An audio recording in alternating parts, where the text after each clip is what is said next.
What is up, guys? Welcome back to another video. Today is all about bait casting reels and how to use them.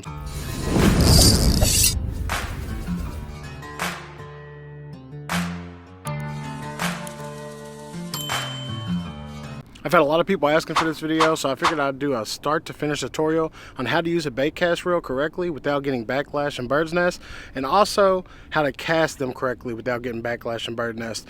A lot of times the cast has a lot to do with why the reel bird nest. If you cast too hard or put too much force behind it, it's usually going to bird nest. Even if you have it set up correctly, it doesn't matter how good of a bait caster you have, they will backlash if you're not casting correctly, so we'll go over that too. All right, for this first test, we're just going to use a good old Cinco worm.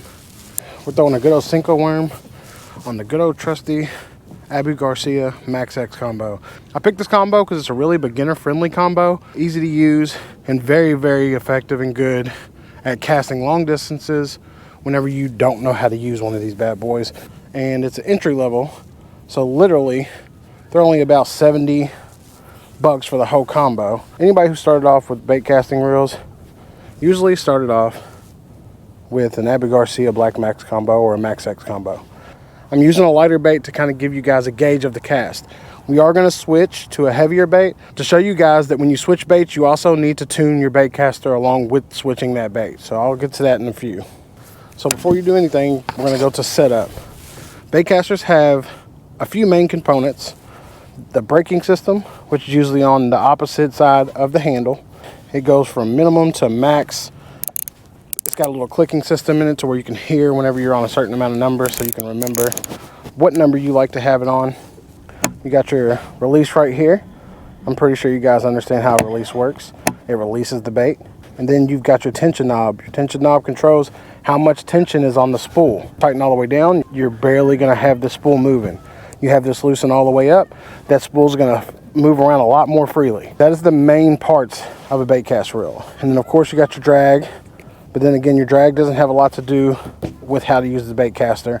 Drag is just for fighting the fish. When you first get your bait caster, after you put your line on it and stuff, make sure you put it as evenly as you possibly can. We're gonna start this fresh. I'm putting the brakes at 1, and then I'm gonna loosen the tension up, just like that. If your tension is too loose, when that bait hits the ground, see how you see that little overlap right there? That's the beginning of a bird's nest. And that's what we don't want. So as you can see, the tension knob is all the way loose. So when that bait hits the water, there we go. That's a backlash. It's a small one, but that's a backlash. That's what we want to avoid. In order to avoid that, what we're going to do here is we're going to go to the tension knob first, right here, and you're going to turn this away from yourself.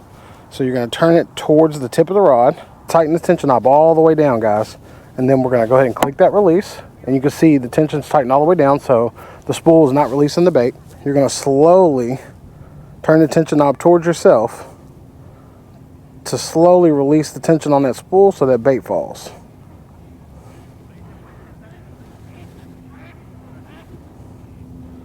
There we go. It's starting to fall, starting to fall. All right, that's a little slow, so we're gonna go back to the top. We're gonna loosen it a little bit more. Okay, that's a little bit faster. No backlash in the spool. Let's go a little bit more. So just a little bit more. There we go. And as you see, guys, the bait hit the water and there's no backlash in the spool. So here we go. Bait, water, no backlash. One more time. Bait, water, no backlash. So that bait hit the water, there's no backlash. That means we're good to go. Now we can start to mess with the brakes. When it comes to brakes, I always like to set them about halfway whenever you're first starting out. So anybody that's a beginner and you're first starting out, I recommend taking it about halfway. So about there, parallel in between the max and the minimum. That's where I like to take it. So now we're gonna go ahead and give this a cast. Whenever you first cast your bait caster, you're gonna click that release and you're gonna use your thumb to hold the spool. Because of course the spool is gonna be free as soon as you click the release. So you're gonna hold that spool gently and then you're gonna give it a nice fluid cast. You can go from the side or you can go overhead. A lot of people like to go overhead to get more range, but when you're first starting out, take it nice and slow, guys. So here we go, we're just gonna give it a light cast. And there we go, we got a little backlash on that. I was not using my thumb to slow down the spool. Tighten up our brakes just a little bit. Since we got a little backlash when it hit the water, we're gonna tighten up our brakes 3 clicks. So a little bit above halfway to max. Now let's try that again. There we go, guys. That's what you want. And again, I'm achieving this by tuning my bait caster to the perfect settings for this bait and also feathering the spool. Now I'll show you guys what feathering the spool is. A lot of people get confused by that term, but feathering the spool is basically gently resting your thumb on that spool as the cast is ending. So here, I'm gonna see if I can get a good video of this for you guys. And I'll slow that down for you guys. But you see, I rested my thumb on the spool at the very end of the cast, that way that it didn't backlash. I'm still getting good distance. A lot of people say, well, if you turn your brakes down too tight, you can't get any distance. I'll show you guys. I'm still getting out there, probably 50, 60 yards, and no backlash. Now let's see what happens if I whip it. This is me just whipping it as hard as I can. Look at that. That's what the baitcaster tuned perfectly. So I'm gonna show you guys the cast that's gonna keep you from backlashing. I showed you how to set up the baitcaster, but now I'm gonna show you how to cast it without creating backlash. Because even though this is tuned up perfectly, if you cast this too hard or too aggressively, it's gonna cause a backlash. A lot of people will say, oh, I did exactly what you did in the video and I'm still getting backlash. It's because they're casting too aggressive, too hard, or they're putting too much force into the cast. And that's gonna cause a backlash no matter how good you got it set up. Now that we have it all set up, I want to show you how to correctly cast it to where you don't get backlash or bird's nest in your line. 90% of the time what causes a backlash, people cast too aggressively and they're not using a fluid motion to cast. And when you whip it out there like that, even if the bait caster is set up completely correctly, it's going to cause a bird's nest. It's inertia. Too much force on that line and that spool is going to make it do that. You want to give it a nice smooth cast. You don't want to overextend the cast. I know you want to get it out there as far as possible, but most of the fish are close to the bank anyways. I'm gonna give it a nice fluid cast.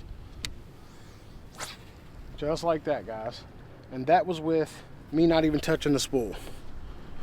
I didn't touch the spool, no backlash. And this is with a $70 combo. You can do this with this is with a $70 combo, guys. You can do this with any bait cast reel. I'm gonna show you again, and I'm gonna show you guys a little trick that I like to use when I was first starting out that helped me a lot. I call it side casting. I take the bait caster while I'm casting and I turn it sideways like this. I don't know why, but for some reason it does help with backlashes. So I'm gonna keep it sideways the whole time. Just like that. Again, no backlash. No backlash in that spool, guys. And I'm still getting out there about 60, 70 yards. Give it one more cast and we're gonna switch the baits, and I'm gonna show you how to tune it for when you switch the baits. Clicking the release, resting my thumb on the spool, and I'm giving it a nice fluid cast. There we go. I'm not whipping it out there, guys. I'm giving it just enough to get out to where I need it to be. It doesn't have to be an aggressive, strong cast to get it out far. If you give it a smooth cast, it's gonna go right where you need it to go. Now we're gonna switch baits, and I'm gonna show you guys how to tune your bait caster when you put on a different weight bait. Each bait has a different weight. So for every bait, you're gonna wanna tune your bait caster before you start casting it out again, because if that bait is heavier than the last one, then it's gonna cause you issues and you're gonna have backlash because it weighs more. So the spool is taking on more tension. So because the spool is taking on more tension with the heavier weighted bait, it's gonna cause a backlash when you cast it out there before setting it up correctly with the new bait. We're gonna throw this little gilly on. I'm just gonna hook it right through the nose, nothing special. I'm not actually trying to catch fish, just trying to show you guys how to use these bait casters. So we're gonna throw him, and he weighs quite a bit more. So we're gonna throw this little guy, and I'm gonna show you how to retune it. Because if I throw it right now without retuning it for this size bait, I guarantee it's going to backlash. So now that we got this other bait on, we're gonna go ahead and retune the bait caster. So here we go. Just like in the beginning, guys, we're gonna click the release, let the bait fall, and boom, we're starting to get a backlash. So that means there's too much tension on the spool, or there's not enough tension on the spool to catch this big bait, this bigger bait, I should say. So because this bait is heavier, we're gonna readjust that tension knob. We're gonna click this, you're gonna hold your spool, and you're gonna tighten that tension down just a little bit. Boom. The gilly's in the water, sitting right there, and there's no backlash. So when we drop this, I even do it on the dock.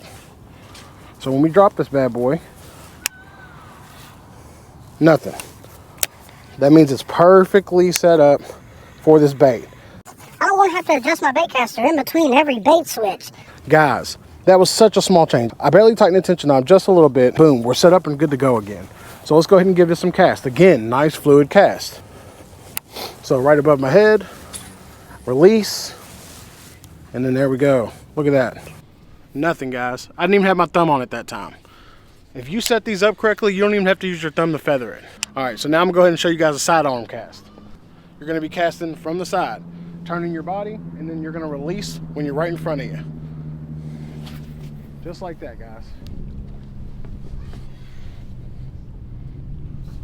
There you go. I think a lot of people get intimidated by bait casters and make it harder than what it really is, but it's not that hard, guys, I promise.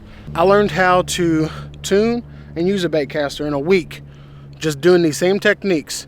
So if you guys are really struggling with it, this is the way to do it. But all right, guys, it is freezing out here. I'm gonna go ahead and get back to the house. I just wanted to show you guys that it's very, very simple to learn how to throw a bait caster, and I wanted to break it down and give you guys step by step a perfect guide for anybody who wants to get into bait cast fishing without having to worry about birds nesting and all the stress that comes with using a new setup like this. I hope this video was really, really helpful. If you guys enjoy fishing tip videos like this, click right here. If you guys want to see me go trout fishing, click right here. I really hope you enjoyed this video. Make sure to like and subscribe, and I will see you guys in the next one. Peace.